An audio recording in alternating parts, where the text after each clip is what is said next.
Shalom, Yasharala. This your brother Dawudah, coming back at you with this here truth again. First and foremost, I want to give all praise unto Yahweh, Bahashem, Yahweh Shai, Bahashem, Ruach HaKodesh. Double honors to the apostles and elders of the great millstone that taught us this truth and that rule well. And salutation and much love for you, Akim, pushing this truth and sincerity on the four corners of the earth and enduring afflictions to feed and edify the elect. So I want to jump into this here lesson, which is pretty much like a remake of this video, but nevertheless, I want to jump to this here lesson dealing with how the Lord is going to return, all right? And what Esau is preparing with the space program, all right? So what you call so-called UFOs are actually written about in the scriptures, all right? These are actually what the scriptures called the chariots, all right? The chariots of Israel, all right? So we're going to go into this Psalms 104 and verse 3 first, just to give, well, we'll start at verse 1.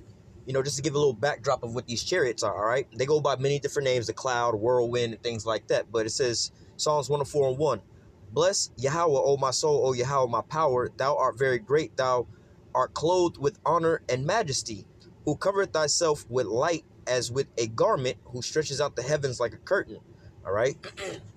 Who layeth the beams of his chambers in the waters, who maketh the clouds his chariots, all right? So there you go. When you start seeing these words that we're going to get into about these clouds aren't talking about what you see in the sky, you know, those things that you see in the sky, like, you know, regular clouds, you know, people think that the Lord is going to come back on a cloud or whatever, whatnot. Like when you get in the airplane, you fly through the clouds, all right? That's not like something that you can actually walk on or anything like that, all right? These words are, which we're going to get into, you know, these words, they actually mean something different, all right?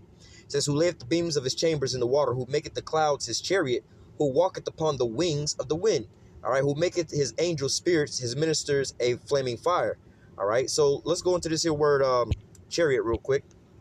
This is a real simple, you know, definition here, all right? In fact, let me go to this word clouds.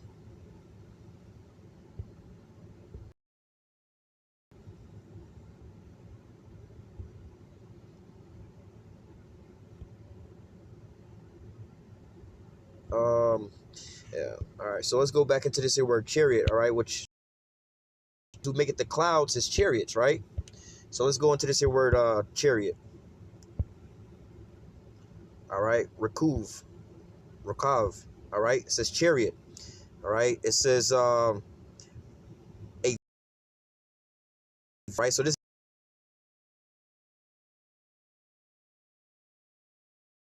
is clouds his vehicles, all right? So contrary to popular belief, you know, the Lord, you know, and the angels, they have vehicles that they travel in, all right? You can go into Ezekiel chapter 1, and it breaks the whole thing down for you right there, all right? You know, what's inside of those so-called UFOs and what they look like and everything else like that, all right? So now we're going to go from there to Revelation chapter 1 and verse 7, all right? This is Revelation chapter 1 and verse 7. Behold, he cometh with clouds, all right? This is going back into the same thing we're just going into. The Lord who maketh his clouds his chariots, all right? So it says, behold, he cometh with clouds, and every eye shall see him, and they also which pierced him, and all kindreds of the earth shall wail because of him, even so, amen.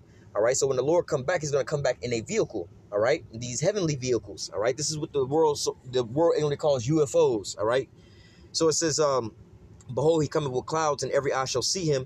They also well because of him. So you have to take this into account, all right? You know, just imagine you start seeing a UFO out in the sky, right? You know what I'm saying? First of all, it's going to be televised. It's going to be all over the whole earth. They're going to be freaking out because they don't know what's in those things, man. They don't know if they come peaceably or whatever, whatnot. Plus, they got all these movies showing you about a so-called alien invasion and so on, which this is all going to happen, you know.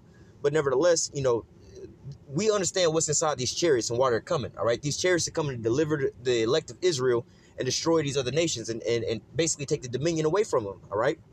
So we're going to go from there.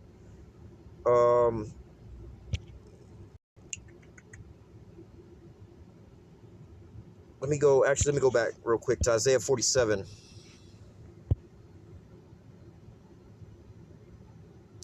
This is, well, I'll just read verse 3. Isaiah 47 and 3, it says, thy nakedness shall be uncovered, yea, thy shame shall be seen.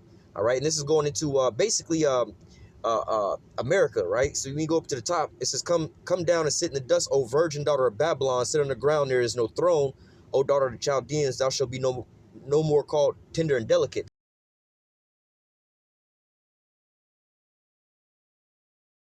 Make bare the legs, uncover the thighs, pass over the rivers.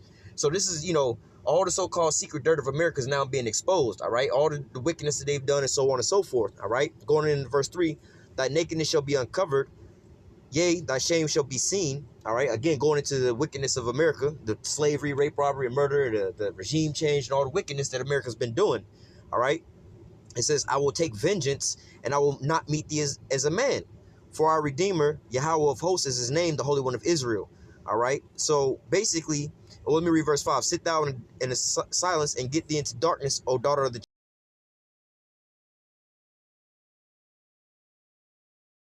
Lord is coming back to render judgment upon this here place called Babylon the Great, which is known, to the world as America. All right.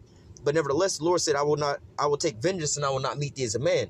When Yahushua came the first time, he was in a mortal flesh, just like the scriptures say, this mortal must put on immortality, this corruptible must put on incorruption. All right, we're going to be changed in a twinkle of an eye, so on and so forth. All right, that's when we put onto our spiritual bodies, when we, like the scriptures also say, the angels that left their first estate, all right, and they was kept in everlasting chains of darkness. All right, that's us right now in this here flesh. But when the Lord come back, that those elect that's going to be changed, that's not going to wind up dying.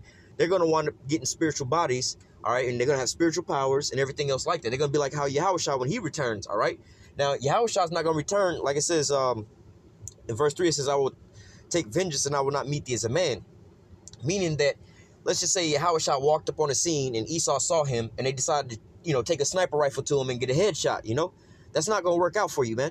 All right, because again, the Lord said, I'm going to not meet you as a man. He's not coming back in a regular mortal body or anything like that, man. This is not going to work, man. All right, he's going to come back in his great power and his great glory, man. All right, in that spiritual body, and there's nothing you're going to be able to do against him, all right? So we're going to go from there to the book of, let me see. Oh, we go back to Revelation 12.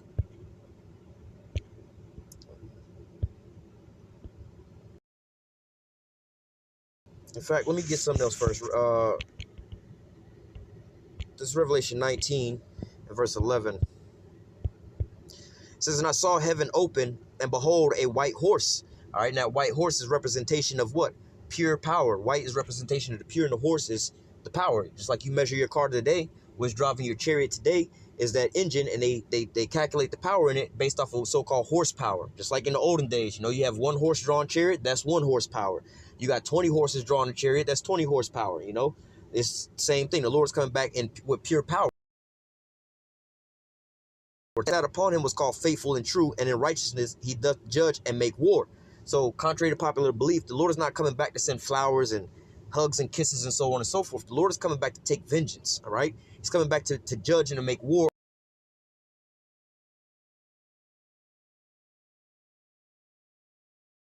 As many crowns is because Yahushua is coming to take dominion away from these other nations and these Edomites, all right? Because the earth is given into the hand of the wicked. Esau is ultimately ruling.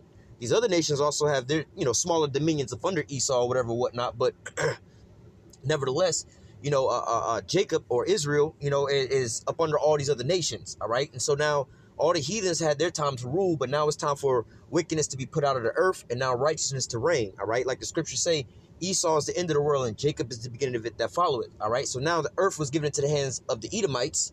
Now we're seeing the downfall of their kingdom. So now we know that the Lord is about to return and now restore the kingdom unto the children. It's because why? He's uprooting the kings of the earth. It says he had in his Salak, verse 12, his eyes were as a written that no man knew but himself. And he was clothed with a vesture dipped in blood, and his name is called the Word of the Most High. And the armies which were in heaven followed upon him upon white horses, clothed in fine linen, white and clean. All right, so obviously there ain't no horses up in heaven.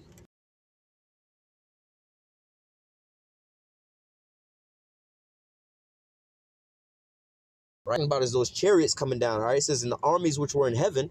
All right, just like when Yahushua say, hey, don't you know I got power to bring like 12 legions down right here, right now, bro?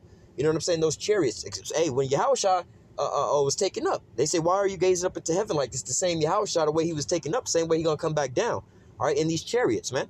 All right. But now he's coming back with the whole heavenly host of these chariots, man. There's a lot of videos going around right now with just, a multitude of chariots flying over, man. So the Lord is making evident. This is why, they say, and all nations shall see him and will. Right now, you get a small glimpse of it with just people with their cell phones. They thing, all right, then it's, you're not gonna be able to hide it, man. You're gonna just walk outside your house and be able to look up and see these damn chariots just sitting over top of you. There's a movie, District 9, that was like that, where they had these chariots sitting over top of them, I believe for like some years on in or whatever, whatnot. Then one day they started opening up on their ass, man. All right, but nevertheless, this is what's going on, where you're starting to see more and more chariot sightings, man. All right. Verse 15, and out of his mouth goeth a sharp sword, that with it he should smite the nations, and he shall rule them with a rod of iron, and treadeth the winepress with the fierceness of the wrath of the Almighty God. And he hath on his vesture and on his thigh a name written, King of Kings and Lord of Lords. All right. Keep going. Verse 17, and I saw an angel standing in the sun, and he cried with a loud voice, saying to all the fowl that fly in the midst of heaven, come gather yourselves together unto the supper of the great power, that you may be able to eat the flesh of kings, and the flesh of captains, and the flesh of mighty men, and the flesh of horses, and all them that sit on them, and the flesh of men, both free and bond, both small and great. And I saw the beast and the kings of the earth and their armies gathered together to make war against him that sat on the horse and against his armies. All right. So basically, this is going to all happen in the midst of World War III. All right. In the midst of World War III, the nations are going to be fighting each other, just like how Ronald Reagan said it, man. This is all going according to prophecy, man. Ronald Reagan said, what happens if, there was some kind of outside external threat, some alien threat. All right. We would realize how small, our differences are amongst one another. And we will band together to fight that outside alien threat. All right. And so this is actually what they're doing, man. They've had from way back in the day, they had, what is it called? SDI, the Space Defense Initiative, the Star Wars program. All right. And now they got basically the Space Command or whatever, whatnot, man. It's all the same thing, man. They've been having weapons out in outer space, man. All right. And contrary to popular belief, some people would say, oh, that's to fight certain satellites or whatever, whatnot from these other nations and, disable their GPS and stuff like that. But no, man, they're doing this to fight the Lord, man. All right. It's already written in the scriptures, man. All right.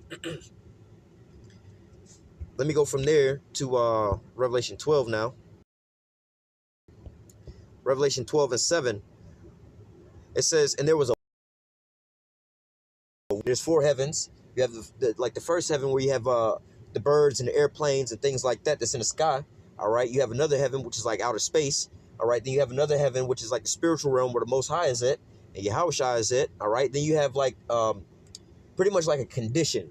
All right. Just like you can say the children of Israel right now, they're in their hell while Esau is in his heaven. All right. And soon we're about to go into the kingdom of heaven, which the kingdom of heaven is going to be here on earth. We're just going to be in a different condition. We're not going to be the slaves of the earth no more, man. We're going to be on top and ruling the earth. All right. But nevertheless, this heaven is talking about in the sky where the birds and the planes fly, man. All right. It says, and there was a war in heaven. Michael and his angels fought against the dragon, and the dragon fought and his angels. Esau and his armies, man. All right. Esau, NATO, and the EU and all of them, man. All right. They're going to, with their fighter jets and everything like that, man. They're going to wind up fighting against the Lord, man. All right. It says, verse 7 again, Revelation 12 and 7. And there was a war in heaven. Michael and his angels fought against the dragon, and the dragon fought and his angels and prevailed not. Neither was there place found any more in heaven. All right. In the part where it says there was neither any more place found in heaven is meaning that he's taking out his rulership. Like we just read, the Lord was coming to take the crowns off the heads of these kings, man. All right. The popular Christian dogma would be that, oh, this is where the devil rebelled in heaven and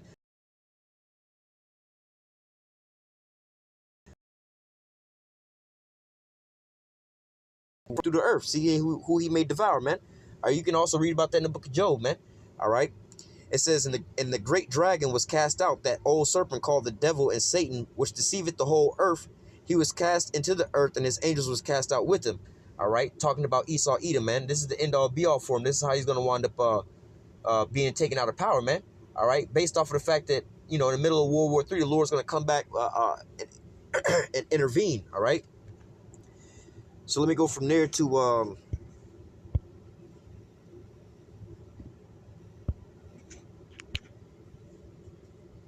this is 2 Ezra 13 and 1. All right. This is going basically into like the movie Independence Day. All right. 2 Ezra 13 and 1. And it came to pass after 7 days I dreamed a dream by night, and lo, there arose a wind from the sea, And I beheld, and lo, that man waxed strong with the thousands of heaven. All right, it's talking about when Yahushua returns. All right, it says he waxed strong with the thousands of heaven, meaning those the chariots that he's coming back with. All right, and when he turned his countenance to look, all things trembled that were seen under him. All right, just like, hey man, when them chariots start coming after your ass, you're gonna be scared, man. All right, any and everybody, you start seeing this big ass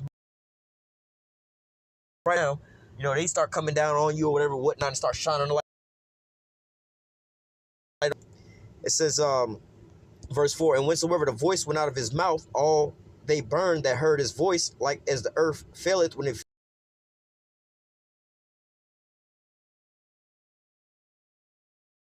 filled the worlds with Tom Cruise. All right, you see those damn sound or whatever, whatnot, then these laser beams come up out of there. All right, and start zapping people, man. All right, verse 5, and after this I beheld, and lo, there was gathered together a multitude of men out of the number from the four winds of heaven to subdue the man that came out of the sea. All right, and again, this is going to be in the midst of World War III, which will, let me just jump down real quick before I forget. This is verse...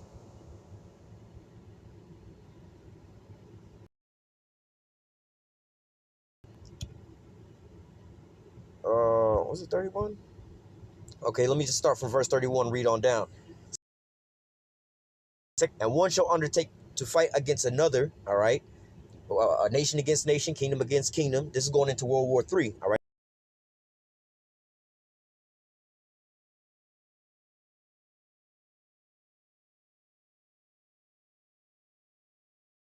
The all-out chaos, everything just chaotic everywhere, right?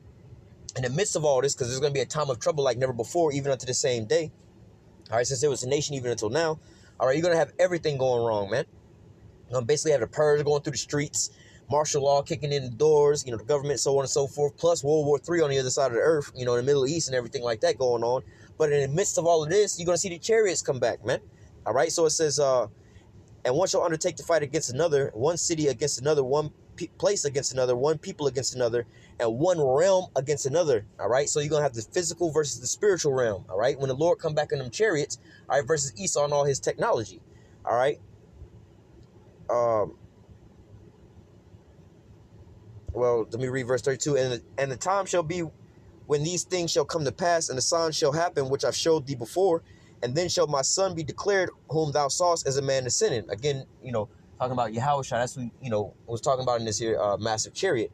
Verse 33, and when the people shall hear his voice, every man shall in their own land leave the battle they have one against another, and an innumerable multitude shall be gathered together, and thou sawest them willing to come and overcome him by fighting. Basically, we're going to go back up because it's going to go back into it again. But nevertheless, just showing the point that this is in the midst of World War III. All right, like you know, Ronald Reagan wound up saying, man, they would put their differences aside to basically fight against this outside alien threat. All right, and this is what their plan is to do, is to fight Yahweh. So let me read verse 5 again.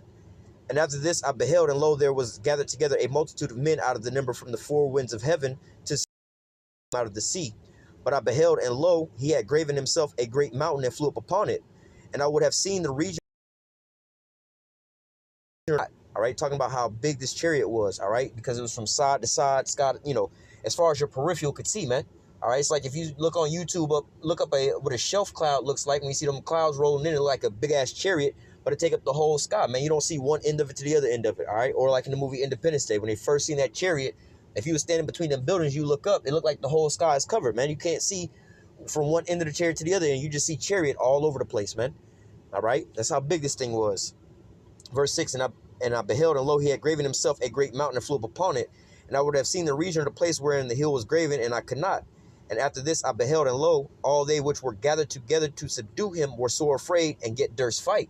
You know, and dealing with this, you know, I was speaking with one of the brothers the other day about this, but nevertheless, hey man, you know about the new Chinese fighter jet, the 5th generation one, and the Russian one, which is like the same plane. They got artificial intelligence in them planes. They can fly them planes with AI without pilots, all right? The F-35, they're trying to work on that now. They've been working on it, but they ain't got it yet. But nevertheless, as the Lord is allowing these Edomites to increase, he's actually putting a spirit on these Edomites to increase their weaponry right now, man. This is why you're seeing laser weapons being developed. This is why you're seeing AI, drones, robots and all this shit that they got coming out now. You know what I'm saying? Hypersonic missiles and everything like that, man. All right. The reason that they're getting all this is the Lord is putting a spirit on them. All right. Because first of all, none of these people are a match for what the Lord got for them to begin with. The Lord won a real fight, man. All right. But nevertheless, it says, and after this I beheld, and lo, all they which were gathered together to subdue him were so afraid and get durst fight. They're going to see all of this and they're going to be afraid and they're not going to really want to fight the Lord, man. All right. All it's going to take is for them to start intercepting one of these chariots or whatever, whatnot, and shoot a nuclear missile at it and see that well, hell, there's a video, and I was speculating off of this,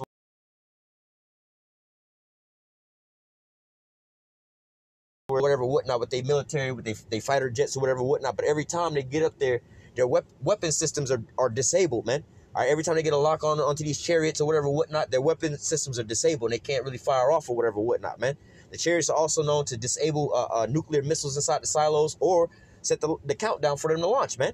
All right, so look, man, these people might even want to so-called want to, they in their fighter jets wanting to fight the Lord, or out there fighting the fight, and then all of a sudden they see the Lord come back in these chariots and get afraid, try to fly away, and the Lord put the damn spirit on their ass, like, all right, I can, so-called hijack your computer systems in your plane and bring that shit to me anyway, man.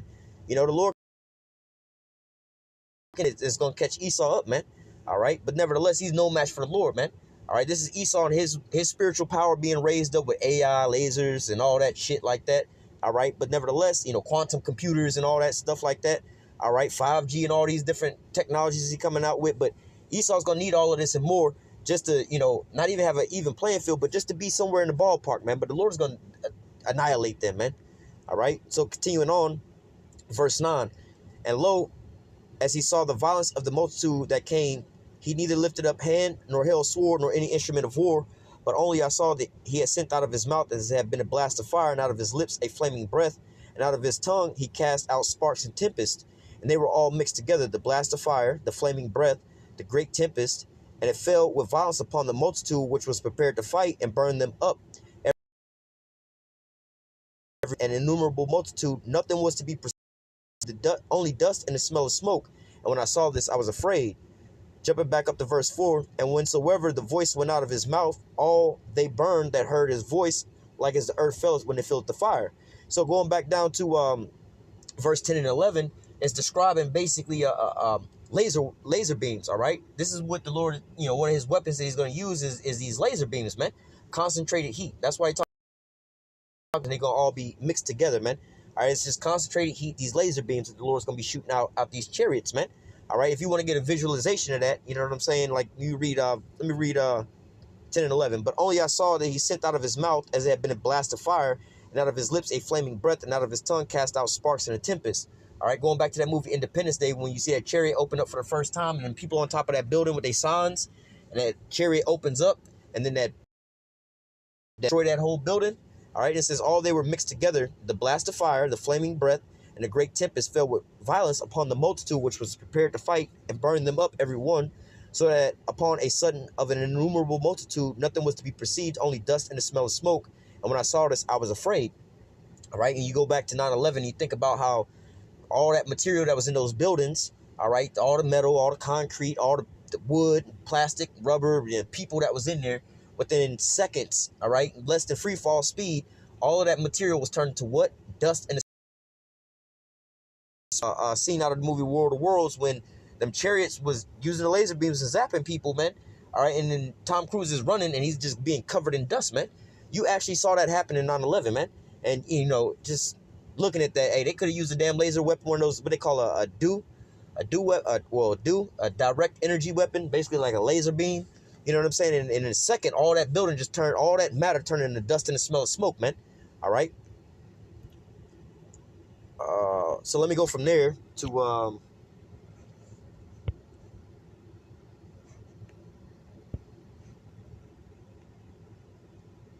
probably can read this from the first verse. Isaiah 31:1. It says, woe to them that go down to Egypt for help and stay on horses and trust in chariots because they are many, and horsemen because they are very strong, and that look not upon the Holy One of Israel, neither seek the Lord. All right, because you gotta have, dealing with our people first and foremost, they're gonna want to put their trust into America, man. You talk to especially these Edomites, oh, we got the best military, the greatest military, nobody can take us down, and so on and so forth, and everything like that, man. All right, but nevertheless, like the scriptures say, woe unto you that put your trust into Egypt, man. I was watching a video the other day about if all the nations together came against America, basically to go to war against America, and only America without NATO and the EU, all right, was able to fight them all off, who would actually win? And looking at the shit, technically America would win based off of that they have the world's largest navy, and not all these other nations really have a navy quite like that, and their navies aren't based to be able to go around the world. All their conflicts is right there in the regional area. You know, for America, all their problems is going to be on the other side of the earth. So they're going to, primarily they're going to need to have shit to be able to start a war from over there. So that would give them the advantage, that and their Air Force, all right? So, you know what I'm saying? But ultimately, the Lord is going to have this thing happen, all right? He's going to have this, again, people think that their military is so mighty, but ultimately when NATO and the EU come against America and everything like that, they're going to be fighting in the midst of World War III with all these other nations, all right? But ultimately, the Lord is going to come and put Esau down for the final count, man, all right, with these chariots, all right? Jump down to verse 3. It says, now the Egyptians are men and not power. Their horses are flesh and not spirit. All right, going back into what? Like I said, they have these AI planes. They have AI technology, these DARPA robots and so on and so forth, laser weapons and all this technology or whatever, whatnot, man. So when you look at it, that's their spiritual power on the left-hand side, but it's all mechanics and things like that, man. All right, the EMP blast would knock all that shit out, render it all useless because they don't have electricity no more, man. All right, but ultimately the Lord is in control of all these things, man. So he can just turn all that shit off all at once, man.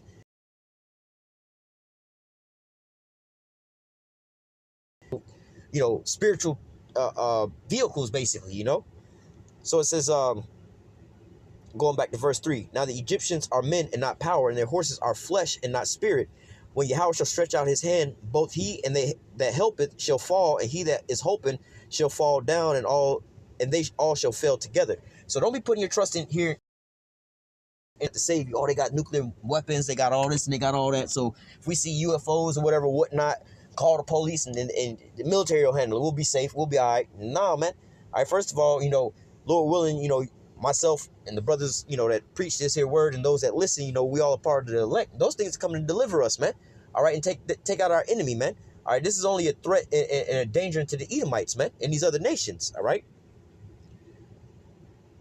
Keep going, verse 4. For thus Yahweh has spoken unto me, like as the lion and the young lion roaring on his prey, when the multitude of shepherds is called forth against him, he will not be afraid of their voice, nor abase himself for the noise of them. So shall Yahweh of hosts come down to fight for Mount Zion and for the hill thereof.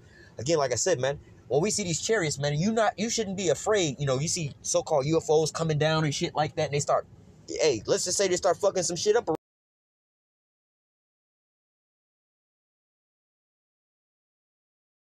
All right, let me read the end of verse 4 again. It says, he will not be afraid of their voice, nor abase himself for the noise of them. All right, talking about Esau and his weaponry and all this stuff that's coming down. It says, so shall Yahweh of hosts come down to fight for Mount Zion and for the hill thereof. So the Lord gonna fight for us. As birds flying, so will Yahweh of hosts defend Jerusalem. Defending also, he will deliver it, and passing over it, he will preserve it, man. All right, so the Lord gonna come in and defend us. All right, gonna send Yahweh Shah and the angels back in the chariot. Also deliver us with these same vehicles, man. All right, you might be out and about running or whatever, whatnot, getting chased down by some tanks or whatever, whatnot, fighter jets, whatever, man. DARPA robots, and the Lord send these chariots to start fucking all that shit up, man. All right, then all at the end all be all, you still out here and about going through all these different plagues. And then all of a sudden you look up and you start seeing nuclear missiles start raining down on your ass, and then that's when you supposed to, hey, call Halal Yahweh Shem Yahweh Shah. It's time to go home, baby. You know what I'm saying? That's when them chariots are gonna come and deliver us, man. Lord willing, that we be a part of that number. That's what's gonna happen, man. The Lord, hey, beam me up, Scotty. That's how we going home, man. All right. So we're gonna go from there. A couple more to go real quick to the book of Zechariah, chapter 5. We're gonna start at the top. Then I turned and I lifted up my eyes and looked, and behold, a flying roll. And he said unto me, what seest thou? And I answered, I see a flying roll, and the length thereof is 20 cubits, and the breadth thereof is 10 cubits. All right. And back in these days, they didn't have anything really. They didn't have airplanes and stuff like that flew in the sky or anything like that. And it was way more clear in the sky. And chemtrails all in the sky and light pollution and all this extra stuff that's going on in the sky, so where you really can't see what's up there. You know what I'm saying? Especially living out in the middle, look up and see, straight up into the sky. It's a clear sky, man. All right, so they knew when they seen these chariots flying over and everything like that. Just like when the Lord came and delivered us from out of Egypt, man. That cloud by the cloud by day and that fire by night, man. All right, those other nations, their heart was melting because they seen the destruction, they heard about it, and they seen that the children of Israel was being led by this big ass chariot, man. Nobody really wanted to fuck with them after that, man. Then he saith unto me, this is the curse that goeth forth over the whole face of the earth, and for everyone that stealeth shall be cut off, as on this side according to it, and everyone on that sweareth shall be cut off on that side according to it. All right, going into, you know, Esau stole us, opened out the house of the prisoners. All right, Yahushua coming back to set the prisoners free, roughly paraphrasing. All right, and then there's also a law, if you was to steal a man and he be found in your hand, you was gonna be put to death, man. Esau is literally gonna be caught red-handed, man. All right. Verse 4, and I will bring it forth, saith Yahweh of hosts, and it shall enter into the house of the thief. All right, that's Esau. And into the house of him that swear falsely by my name, and it shall remain in the midst of his house, and it shall consume it with the timber thereof and the stones thereof. All right, so, you know, the ICBM missiles, the nukes, and then also the chariots was going to wind up finally taking this here place up out of his position. All right, we grab one more. We're going to close 66 and 15. It says,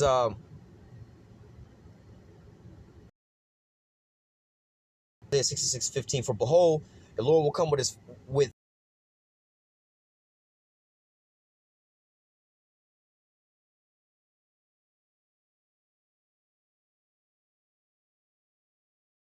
many. All right, so basically, you know, this is when the Lord comes back. He's gonna come back with these chariots, all right, to render judgment and make war against these other nations, man. All right, and he's coming back in what they call so-called UFOs, man. All right, so what the world calls so-called UFOs, man. Would you go on YouTube and you see all the videos in the sky, and you start seeing these lights and whatever, whatnot, and you know it ain't like what you've ever seen before. Hey, just know that your salvation is nearer than what you've ever believed before, man. All right, so I'm gonna go ahead and close out with that. Lord willing, this here lesson was edifying unto the elect. Until next time, I say, call halal Yahweh, Bahashem Yahushai, Bahashem Rakakwadash. Double honors to the apostles and elders, a great millstone that taught us his truth and that root well. And salutation and much love for you, Akim, pushing his truth and sincerity on the four corners of the earth and enduring afflictions to feed and edify the elect. Until next time, I say, stay strong. Shalom.